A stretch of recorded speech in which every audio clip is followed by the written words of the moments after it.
seperti saya, waktu saudara baru masuk di sini. Apa peraturan yang pertama? Saudara, di halaman kita ini ada beberapa pohon buah-buah. Saudara dilarang memetik buahnya, kecuali yang minta izin dulu misalnya. Berarti saya memaksudkan apa yang saya katakan. Ya. Dan saya mengatakan apa yang saya maksudkan. Ya benar. Berarti saya nggak memaksudkan lain. Berarti ya betul-betul ada pohon itu berbuah, buahnya jangan dipetik. Ya itu maksud saya dengan perkataan itu. Nah ini maksudnya literal interpretasi. Dan saya mau tanya, waktu saya mengatakan itu, ingat hari pertama, bagaimana interpretasi saudara terhadap perkataan saya? Penafsiran saudara terhadap perkataan saya. Apa saudara coba menafsirkan itu, merohanikan itu, ya kan? Merohanikan itu lantas, wah, maksudnya percaya pohon itu adalah kehidupan Kristen. Nah, jadi kehidupan Kristen saya ini harus berbuah. Dan kalau saya melihat kehidupan Kristen, ada orang lain punya kehidupan Kristen di sini, hidup Kristennya berbuah, saya tidak boleh mencuri kehidupan Kristen dari dia. Apa begitu? Apa ditafsirkan begitu? Ya enggak kan? Kalau saya bilang, awas loh, jangan petik buah-buah dalam pohon ini, ya berarti ya ini. Ya jangan dipetik ya ini. Kemana asosiasi pikiran saudara waktu itu? Kan begitu, ya kan? Ya sama, waktu kita coba itu mengerti maksudnya Alkitab, ya begitu waktu Allah bilang. Dan demikian ya, itu yang Allah maksudkan. Dan Allah memaksudkan apa yang dia bilang. Itu saja sederhana. Jangan coba dirohani-rohanikan. Itu yang bikin sesat, dirohani-rohanikan. Ini ada banyak contoh ya. Mungkin bisa bikin kita tertawa nanti. Waktu Alkitab mengatakan atau menulis atau menceritakan bagaimana Daud yang kecil itu mau melawan Goliat, si raksasa Filistin yang besar. Tahu kan ceritanya itu? Anak sekolah minggu pun tahu cerita itu ya. Coba Hiram masih ingat, Daud mengambil apa di sungai untuk melawan Goliat itu? Ali-ali dengan mengambil apa? Batu. Berapa batu yang Daud ambil? Masih ingat? 5 batu, bukan? Dia ambil 5 batu di sungai.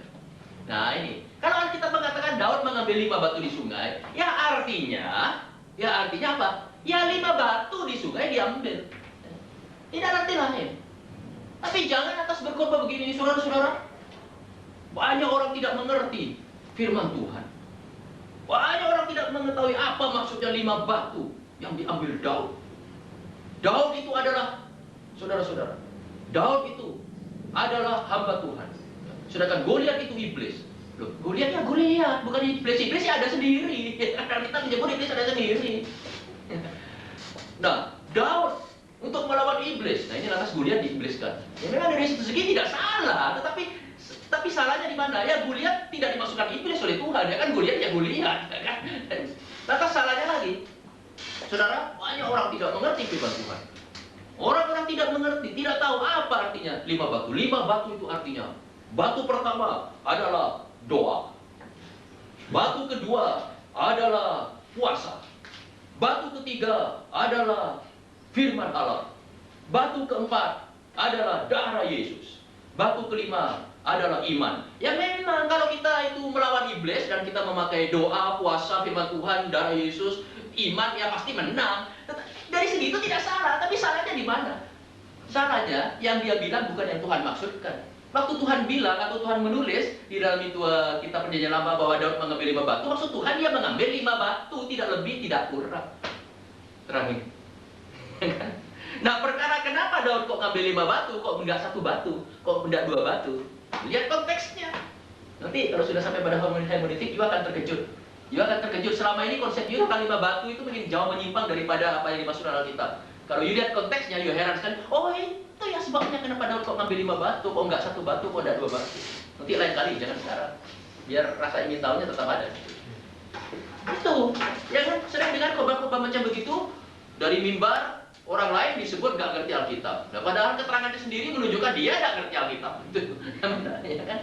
Nah ini literal interpretasi.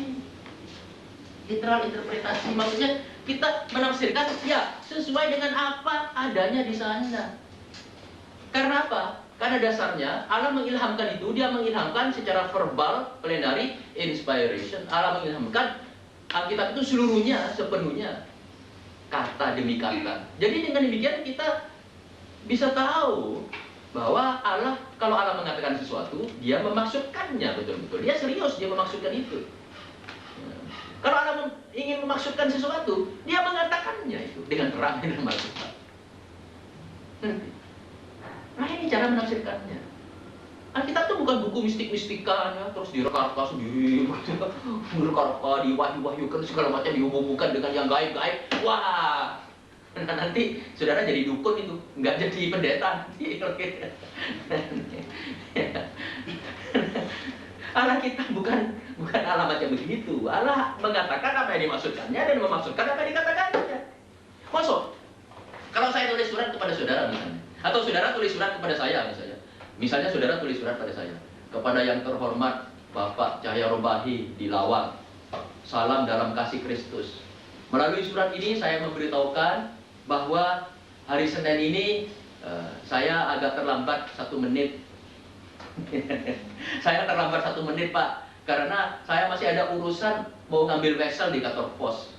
Kantor posnya itu bukanya jam 8. Saya sudah hitung mengambil vessel itu lamanya 20 menit, bisnya 21 menit, kemudian becaknya 45 menit, terus jalan kaki dari jalan raya ke sini 16 menit. Jadi saya sudah hitung, saya sampai di kampus pukul 10 lewat 1 menit, jadi saya akan terlambat 1 menit. Mohon maaf, harap Bapak maklum adanya.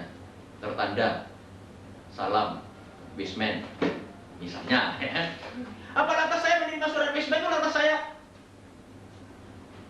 mereka-reka? Oh, coba tak reka-reka ya. Wah ini artinya ini begini. Salam dalam nama Tuhan Yesus. Wah salam ini shalom. Shalom ini bahasa Ibrani.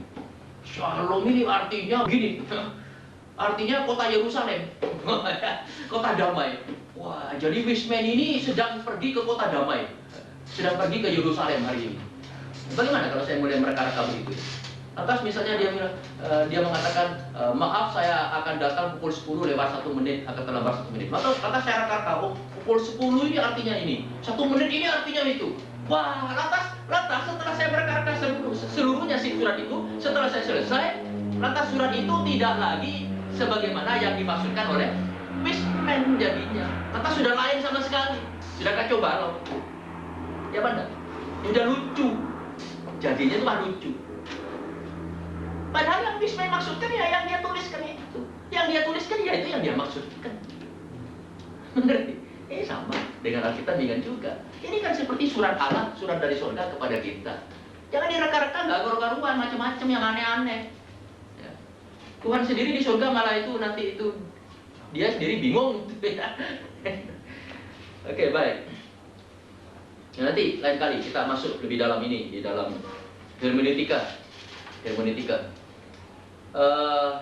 Bagaimana mungkin kita lihat beberapa ayat ya.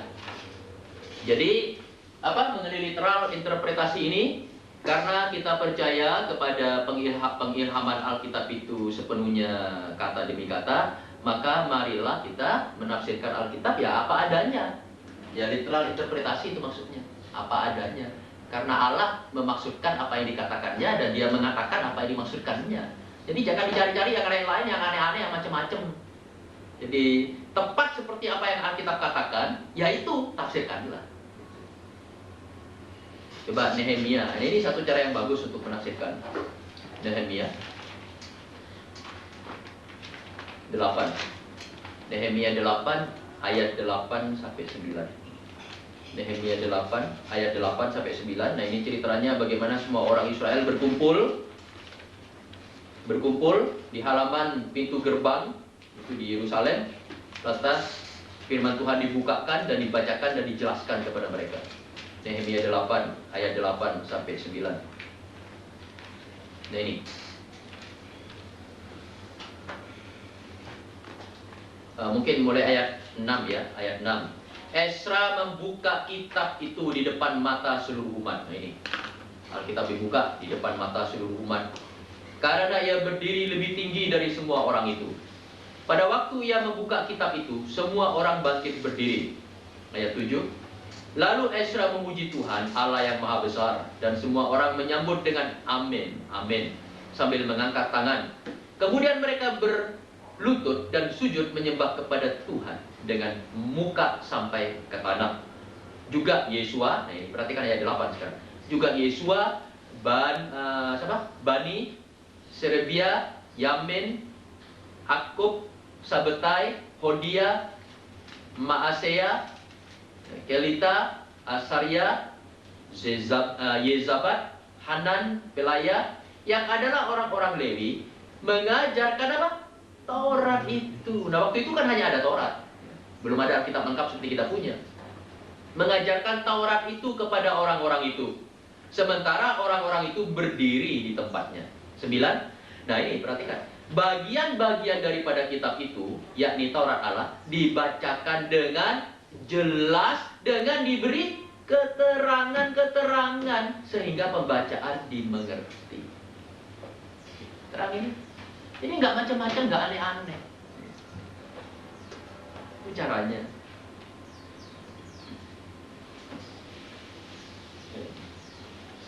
Jadi seperti saya mengatakan, masalah interpretasi, masalah penafsiran Alkitab adalah pekerjaan kita manusia. Sebagai pekerjaan manusia, masalah interpretasi bukan permainan anak kecil. Itu masalah yang serius sekali. Saudara mesti mengerti kaidah-kaidah untuk menafsirkan Alkitab itu dengan baik. Itu memerlukan kerja keras, memerlukan perhatian penuh, memerlukan konsentrasi, memerlukan usaha yang sungguh-sungguh. Baru kita bisa menghasilkan interpretasi atau penafsiran firman yang bisa dipertanggungjawabkan, yang Alkitabiah. Untuk bibliologi dengan sedikit rangkuman, ini jadi semacam rangkuman untuk bibliologi.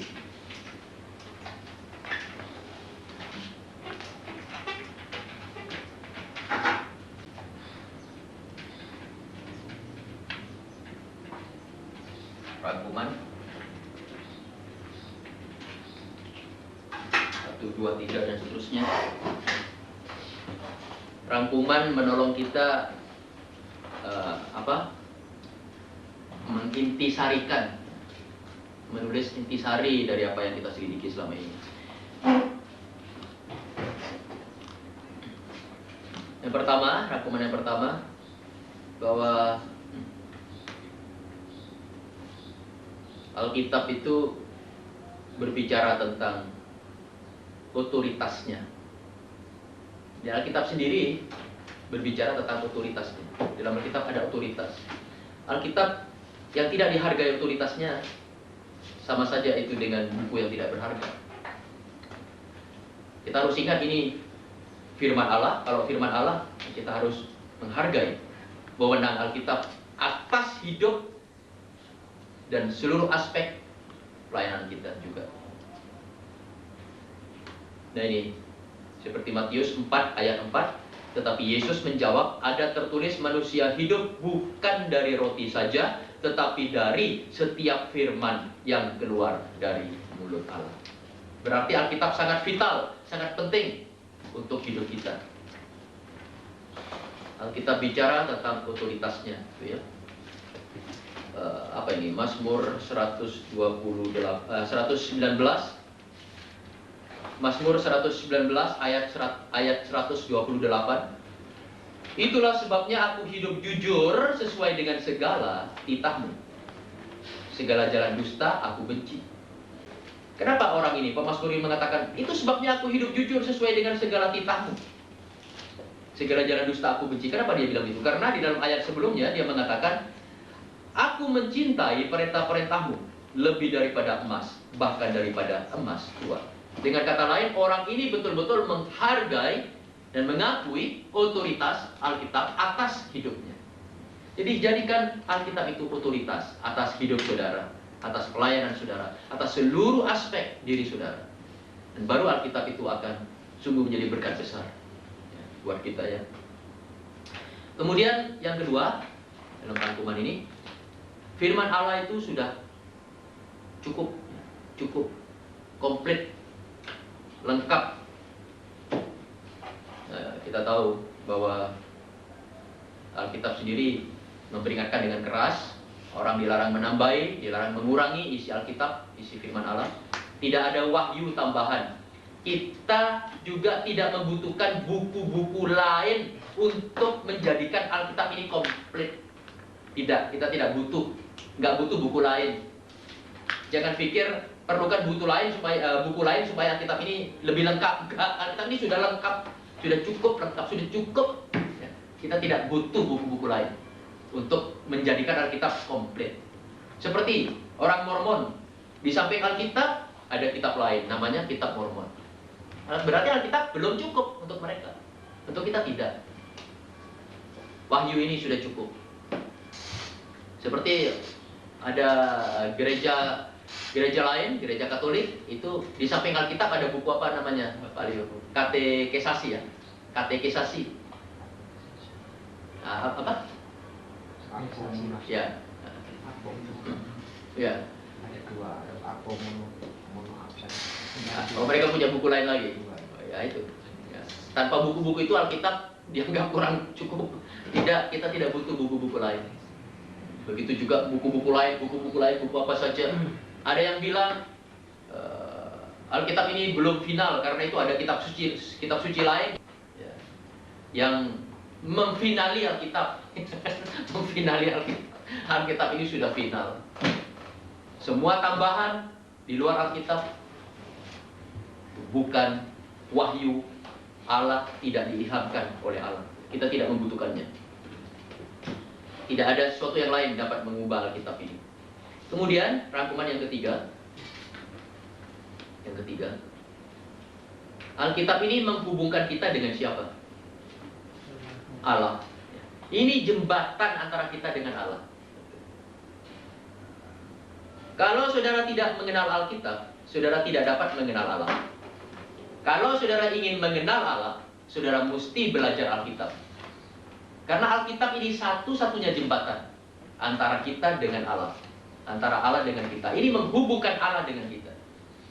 Satu-satunya wahyu dan ilham yang menyatakan diri Allah kepada manusia hanya Alkitab ini. Di luar ini kita tidak bisa mengenal Allah. Filsafat tidak bisa menolong kita mengenal Allah. Buku-buku ilmu pengetahuan tidak bisa menolong kita mengenal Allah sedalam-dalamnya. Tidak bisa. Apalagi buku-buku palsu yang lain. Buku-buku yang bukan wahyu Allah. Oleh sebab itu, bukalah Alkitabmu setiap hari.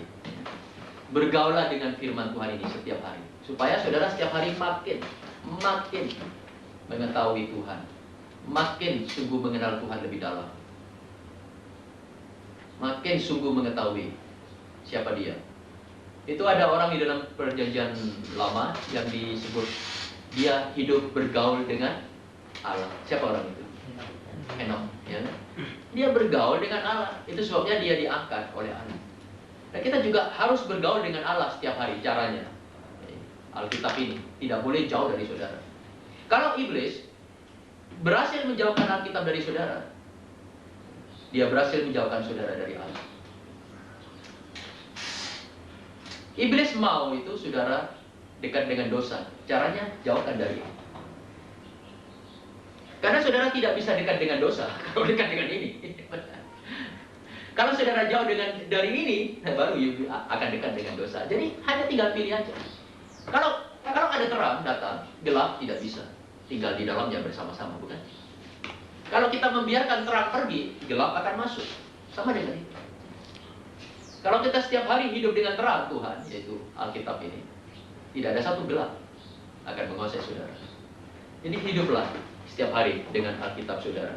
Tidak ada buku lain lebih penting daripada Alkitab ini. Dan ingat, dari semula kita sudah diberitahu bahwa goal yang paling utama, maksudnya tujuan hidup kita yang paling utama adalah mengenal Allah. Makin you mengenal Allah, makin hidup you berarti, makin lebih berarti. Hanya orang yang sungguh mengenal Allah, hidupnya yang berarti. Itu makanya Alkitab menyebut itu the man of God. Jadilah man of God. Jadilah manusia Allah. Ya, ada istilah manusia Allah. Paulus mengatakan apa? Hai manusia Allah. Jadilah manusia Allah. Orang yang sungguh mengenal Allah. Tidak ada yang lebih indah, lebih berarti, lebih bermakna dalam hidup ini kecuali mengenal Allah. Jadikan itu ya goal utama hidup saudara. Sampai Yesus datang atau sampai kita mati. Maksudnya seumur hidup saudara. Kita mungkin mempunyai banyak goal dalam hidup ini ya kan? Banyak goals, banyak apa? Banyak sasaran, banyak tujuan, banyak target. Tapi target terutama kita hendaklah saya ingin, saya rindu, saya mau mengenal Allah lebih daripada segala sesuatu ini. Oke? Jadi kita tidak dapat hidup tanpa Alkitab. Kita tidak dapat hidup sebetulnya tanpa Alkitab. Jangan jauhkan, jangan sekali-kali pernah menjauhkan ini dari saudara. Jangan. Jangan. Itu harap diperhatikan baik-baik. Kita memerlukan ini setiap waktu, memerlukan firman-Nya, memerlukan Allah itu setiap waktu dalam hidup kita. Mari